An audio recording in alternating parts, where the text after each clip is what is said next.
If the Yankees want to upgrade third base, if you want a pure upgrade over there, it's going to take a lot.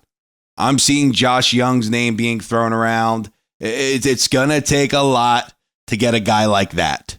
It will. So please do me a favor. Just listen to what I have to say. I'm going to explain myself throughout this entire video. So listen to what I have to say. Comment down below on what you guys think, because I love getting your opinions. And once again, just listen to what I have to say before judging. What do you think is the biggest need for the Yankees right now? Let me know down in the comments. In my opinion, I think it's third base. Of course, we could use as much pitching as we can get. But third base is a bit of a hole. Now, yesterday I made a video talking about Peraza, how they should give him a bit more of a run, play him every day, see what happens with his bat, because he's stellar defensively. And last night, what did he do? He went 0 for 2. So it is what it is, but as of right now, if they want to upgrade anything, I guess third base would be the position to upgrade. So I'm going to ask you guys this. What do you think is out there? What players do you think would be an upgrade over a guy like Peraza? I'm seeing names like Yoan Moncada. I'm seeing names like Eugenio Suarez. Those two ball players I'm totally good with. It probably won't take too much to get them. But then I'm seeing these other names, and it's just mind-blowing. So I wanted to basically show you guys what it would take to get Josh Jung from Texas, because I'm seeing that name thrown around a bit. Now, Josh Jung this year for the Texas Rangers, he's having a good year, right? He's hitting .274, 7 home runs, 20 RBI, 767 OPS, a 121 OPS plus. He's a right-handed bat that the Yankees seem to be in the market for, according to Bob Nightingale. And also, he's a good defensive third baseman. He has 1 defensive run saved, and he has 3 outs above average. He's on league minimum this year, so he's only making like $765,000 this season, and then next year starts his arbitration. So you have him for the next 3 seasons, guaranteed. Now, what would it take to go and get a guy like Josh Jung, who's a good defensive third baseman and a good right-handed bat that you seem to want and desire? Well, it's going to take a lot to get him, because he's a good defensive third baseman, he's a pretty good hitter, and he has 3 years of control beyond this season. It's going to take it looks like a king's ransom to go and get this guy. And the Yankees version of a king's ransom anyway. The Rangers, you guys have to understand, when you want to get these really good ball players like Josh Jung, I even saw Camanero's name in there too.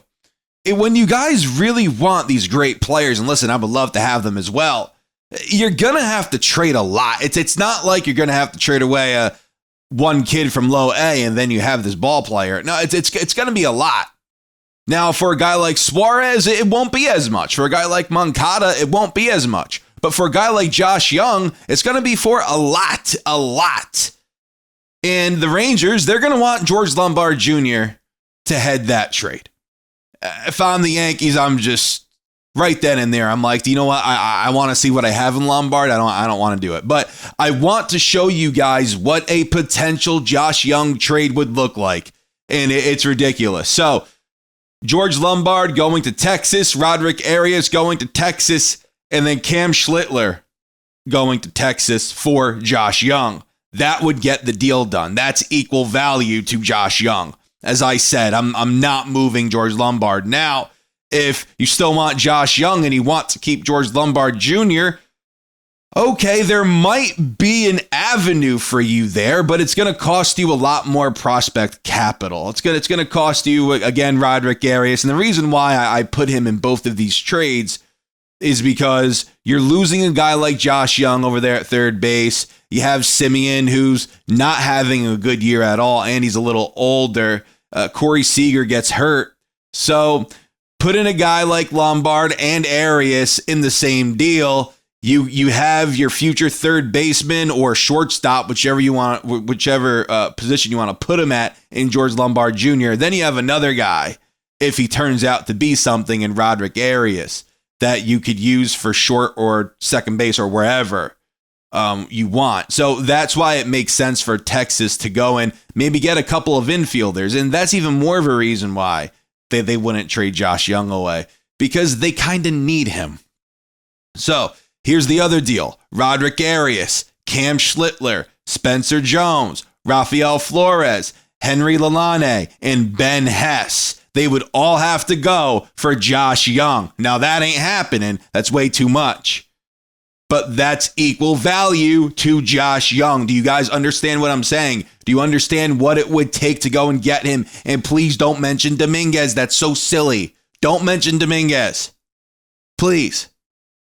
You're losing number one. You would be losing an everyday bat in Dominguez just to get an everyday bat in Josh Jung. It doesn't make any sense. Then you still need to go out and get another bat anyway. Regardless, if Giancarlo comes back, sure, but you're going to trade away a top prospect or a former top prospect like Dominguez, who's having a good year, which give him some time, he's going to be really good. So trading Dominguez away doesn't make sense for Josh Jung. The point of this video is to show you guys how much it would take to go get a premium player like Josh Jung. It would take a lot. What makes him premium? His bat is good. His glove is good. He has years of control. That's what makes him premium. And it would take a bunch to get him. Caminero, it would take a lot. It would take even more to get him than Josh Jung. I'm seeing his name thrown around. If you're going to go and gut your system for a third baseman, check out what the frickin' Athletics want for Jacob Wilson, right? And then teach him third base. My goodness, you might as well. I understand we need to upgrade third base, but guys, the upgrade that you want is not out there. It doesn't exist. The upgrade that you want, unless you want to trade away a lot to get them. Now, maybe these trade proposals are a bit of an overpay, but they're honestly not. The value matches up. It matches up. And Lombard Jr., I'm not trading him, but I'm showing you guys what it would take to get a guy like Josh Jung. It would take a king's ransom to go and get him. It would. But a guy like Moncada, it wouldn't take that much, but you're losing defensively there. A guy like Suarez, who has over an 800 OPS, 15 home runs. He's hitting 225. He's terrible defensively. So if you want to upgrade third base offensively, you're going to have to lose a little bit defensively then. That's something that we're going to have to deal with, unfortunately. So we'll see what happens. I like Suarez. I do. He's a really great power bat. He's a really great option if you want to improve your lineup. But at the end of the day, he's terrible defensively. So that's the trade-off. When taking a guy out like Peraza, who's really good defensively. And listen, I know we have DJ back. He's not playing all that great. So even when Jazz comes back, I could still see Peraza getting some playing time. I really could. So why don't we, instead of trading for a right-handed bat, because it would take a lot to get that right-handed bat, just see what you have in Peraza. You might as well. He's really good defensively. See what you have in him. If he stinks offensively, then you move on. And that's it. I just don't think the third basemen out there are all that good. And the ones that are really good, it's going to take you a lot to get them. Like I said, I wouldn't mind Suarez, but he's terrible defensively. Terrible. Do I think the Yankees should target him? If you continue to play Peraza and LeMahieu when Jazz comes back, if those two guys keep playing and both of them just stink, then go out and improve your lineup and get a guy like Suarez. I'm totally for that. But right now, it's almost June. It's not even June yet. Just see what you have in your own guy in Peraza. See what happens. And a lot of you disagree with me with that, and that's totally okay. That's fine. I'm just going based off of his numbers down there in the minor leagues, how long it takes him to actually heat up and to be productive. It takes him a little bit. But last year, he had like 14 home runs in 3 months down there in the minors. And I think 1 in the majors. Well, I know he hit 1 in the majors last season. But at the end of the day, if we want to go out and upgrade third base, it's not going to be who you think. That's my point. That was the point of this video. So if you want Josh Jung, see you later, George Lombard Jr. That's what it's going to that's what has to happen if you want a guy like that. He's a good player, inexpensive right now. Arbitration the next 3 years. He's pretty good, and he's good defensively. And he hits really great on the road. So I guess that's a good sign. And don't mention Ryan McMahon. He's not very good. He's very good defensively. Offensively, though, just stop talking about him. I don't agree with that. But listen, let me know what you think down in the comments. Thank you guys so much for watching. Take care.